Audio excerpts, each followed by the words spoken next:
Lean analytics is a consequence of something called Lean Startup. There's a guy named Eric Ries who came up with a bunch of ideas on how to start companies around the idea of customer development and continuous improvement.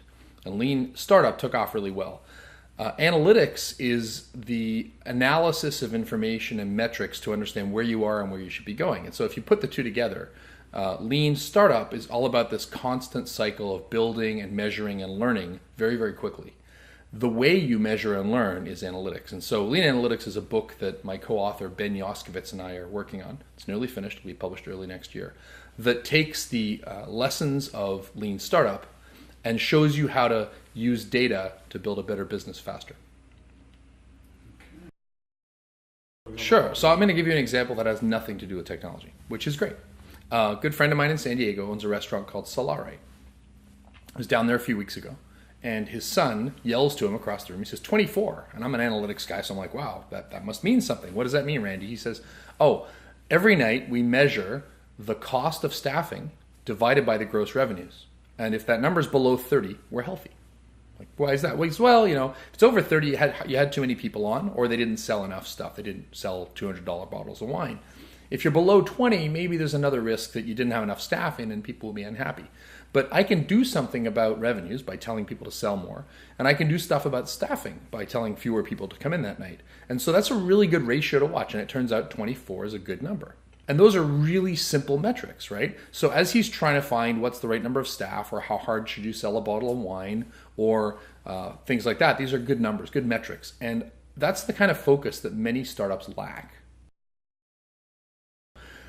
The reality is that digital companies tend to give off digital exhaust. So if you're an e-commerce site or a two-sided marketplace or a mobile game, every tap, every click, every like, every swipe generates data. And so it's much easier to analyze that data. So the first places we're seeing this are in technology businesses.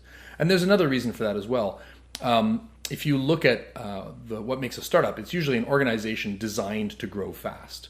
And often the only places you can grow fast are in technology, because you have software that can scale rather than people, or because the technology is causing a big disruption like the rise of mobile. So it tends to be focused on technology, but the fundamental lessons are true for anyone. And I'll give you a very good example of this. In the book, we talk about the 5 stages of Lean Analytics. So the first stage is empathy. Get inside your customer's head, understand the market, understand the need, understand whether your solution is going to work. The second stage is stickiness, which is build something people will want to use over and over again. The third stage is virality, which is now make it so that when they use it, other people want to use it as well. Either they tell their friends, or they invite their friends, or there's something about how they use the app, like Hotmail, where it inherently invites them in. Then there's the revenue stage, where you're building sources of money, and you're pouring that money back into growth through advertising and so on. And finally, there's scale, being able to do this through channels in large ecosystems. Now, that's a specific order. And we got yelled at a bit for doing it in that order. But we believe that if you make a product that's not sticky, and then you try and grow it by putting money in, you're wasting most of your dollars. So it makes sense to have a small, loyal bunch of users that do the thing you want and do it repeatably and reliably and stick around before you start trying to get them to tell their friends, because otherwise you're throwing bad money after good, right? And once you know that people will tell their friends, then every dollar you spend on acquiring a customer is going to acquire other customers, because it's viral. So you may as well do virality before you focus on pouring money back in. So there's a very methodical way of doing this. And there are a lot of examples of where you need to use this stuff and go out and talk to customers. I'll give you a concrete one from consumer packaged goods. So Procter & Gamble makes a lot of cleaning products. And for years, they had labs working on solvents and cleaning products to try and make better things to clean floors. They weren't getting very far. So they hired a design team called Continuum to come in and look at the problem and see if they could do something. The design team doesn't know anything about chemicals. So they said, well, we're just going to go talk to customers. So they went out to talk to a bunch of customers, and they just watched them clean up. Sounds pretty boring, right? And what they noticed was that when people spilled things, they would usually go and get like a brush and dustpan and sweep up the dust, and then go and get a wet cloth and wipe up what was left, like coffee grounds, right? They'd see the coffee on the floor, they'd sweep up the coffee, they'd take a cloth, swipe up the coffee. Now, wait a minute, the problem is not that we need a new liquid. The problem is we need a new brush. So they invented the Swiffer. And that developed $500 million a year of new revenue in what was thought of as a very static market, because they went out and did customer development. And they didn't say, hey, can we build a product people want? They said, what's the need people have? So that's a very good example of a big consumer packaged goods company taking a lean approach, doing a lot of sort of early stage empathy instead of just pouring money into a bad cleaning liquid nobody wants. Early on when you're a startup, don't think about yourself as building a product. Think about yourself as building a tool to figure out what product to build. It's a big difference, because then you stop being in love with your product and start realizing that all you're doing is building an experiment, right? And so once you've done that, you start to learn, because you start to build in measurements. Every time you build a feature, you say, how am I going to measure whether this feature made things better? So there's some basic things about analytics that you need to know. And this is where we spend a big part of the book. I'll give you an example. There's a difference between a segment and a cohort. So those are two words that if you were in analytics, you care a lot about. And you may not know what they are. A segment simply means I'm going to take all the users on my site. I'm going to show half of them a red page, half of them a blue page, see who likes it more, right? Who does what I want. And then if it turns out everyone likes the red page, I'm going to make my site red. Simple. And you can do this in email mailing lists. You could have, if you have 20,000 email addresses, you try out different subject lines with 500 users each time. And when you find the one that does best, you send the rest of the people that subject line, and your conversion rates will go up by 2 or 3 times. Pretty simple, right? But most people don't do that stuff. Now, that idea of constant experimentation runs anywhere in a company. So when you make a change, you want to see what the change did. The problem is that your users are constantly coming to a website. So you may have users in January and users in February and users in March. And so while segmentation is what's called a cross-sectional analysis, because you're looking at all the users and slicing them, longitudinal analyses, which means along the life cycle of a customer, like cohorts, allow you to compare different people's experiences. So you may find that the people that showed up in January when you didn't have a very good product, they don't do so much. They don't buy so much. The people who show up in February, after you made some changes, do really well. The people who show up in March, and by the time you get to April, the users that started in April are doing really, really well.